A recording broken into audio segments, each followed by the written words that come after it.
观众朋友们，中华电视摄制组今天同墨尔本皇家理工大学亚洲语言系陈阳国生主任来到 Chris Smile 先生家里，拜访了他和他的夫人 Suzanne 教授。这对夫妇对中华文化有着深厚的感情，对中澳两国文化的交流和发展做出了很多贡献。现在就请观众朋友同我们一起走进他们的家，听他们讲述他们和中华文化的故事。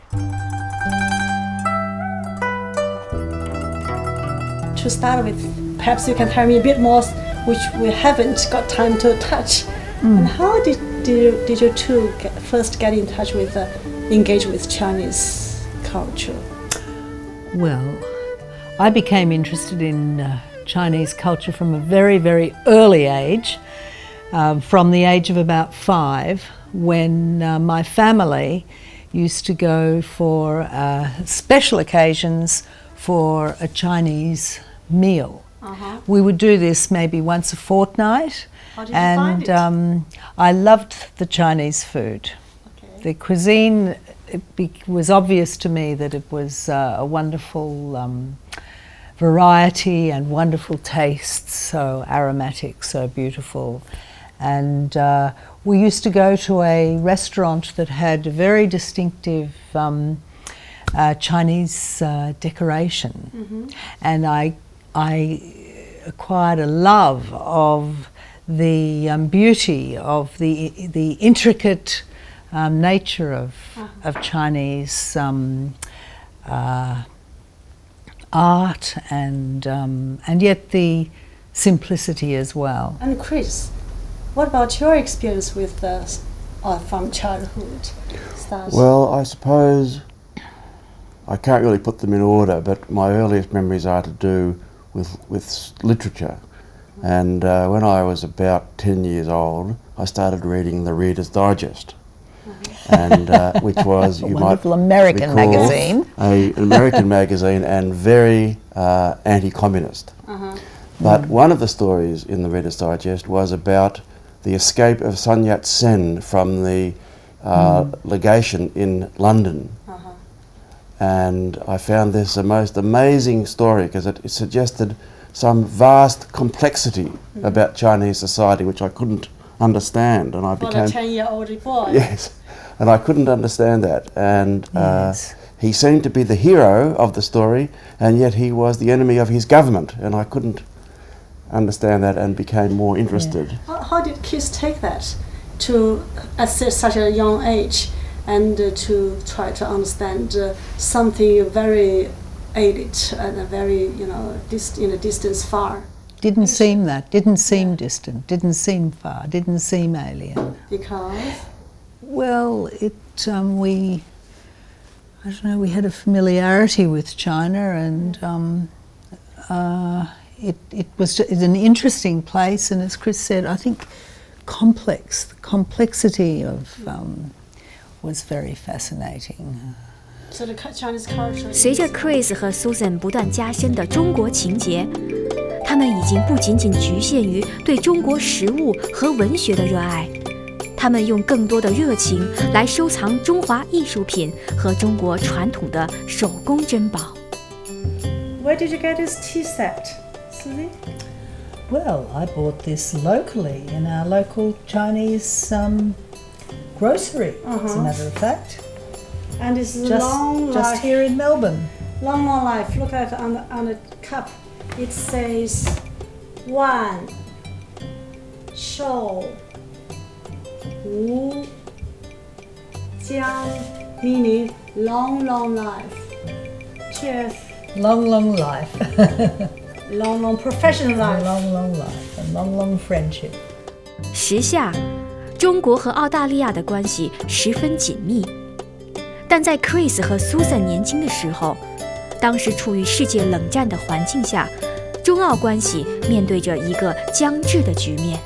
Of course, in 1962, the whole issue of Chinese history was tied up with political questions about Australia's relations with the communist government in China, and reading the history, I found it very difficult to understand why communism was a bad thing for China. And at that point of development, and this made me have a different point of view to most of the other boys in my class. And I was very lucky to have at school, not in the history class, but at school, a young man who was a couple of years older than me, from Hong Kong, who I'm still friendly with and still see all this time later. And his name's Eric Choi Young Sung.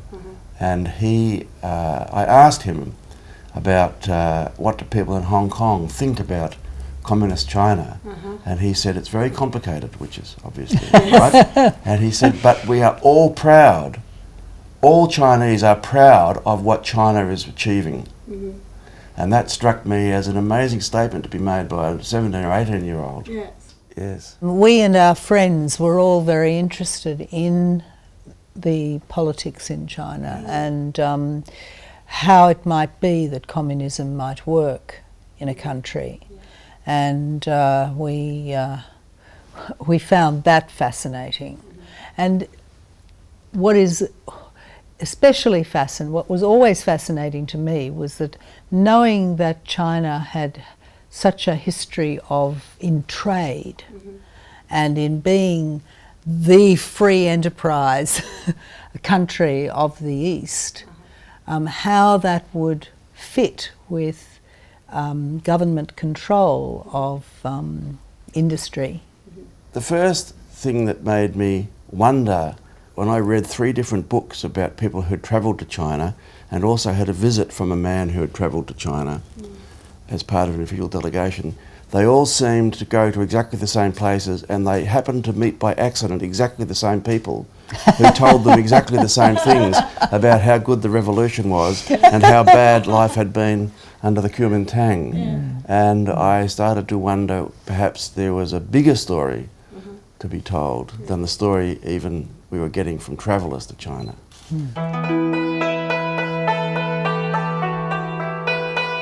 Rosheng, I'd like to show you this. I think you've seen it many times. Always like it. Yes, it's very lovely. Inside, and I'll just tip this up so that people can see, there's a carving in the middle of this glass orb, and it's a carving showing the dragon and the phoenix. Yes. And these are the 2 symbols of China, aren't they? Yes. In Chinese culture, dragon and phoenix, we call it 龙凤呈祥. That is, when they come together, it brings happiness and joy to the family and to the nation. How wonderful. And what I especially like about this piece is the way in which it seems to draw light to it and then radiate light. It really seems to me to be like the light of China. 广告过后，让我们继续听 Chris 和 Suzanne 讲述他们和中国不解情缘的故事，其中一段生日礼物的故事耐人寻味。同时，他们的孩子也被这种对中国的热爱之情所感染。